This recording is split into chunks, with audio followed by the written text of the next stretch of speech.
Grabe. Overload balut. Madami na ako nito. Siguro nakalimang order na ako sa sobrang sarap. So, ito, bagong dating siya. Ista ko dito sa bahay. And dahil paubos na ito. So, spicy flavor yung inabili ko. And ganito yung itsura niya. Sobrang sarap niya talaga as in. Tapos may flavor na siya yung spicy. Ayan. So, yung iba inainit pa ito. Ako hindi na. So, pag madaling araw, kahit mag-video-video kayo diyan at takamin nyo ako, okay lang kasi meron akong stock. So, ayan. Ganyan siya.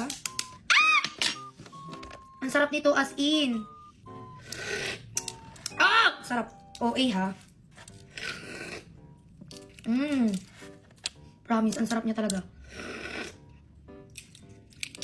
Ang daming sabaw. Okay. Yan, ganyan yung itsura niya. Lagyan natin, ano bang lagyan natin ng suka, asin, and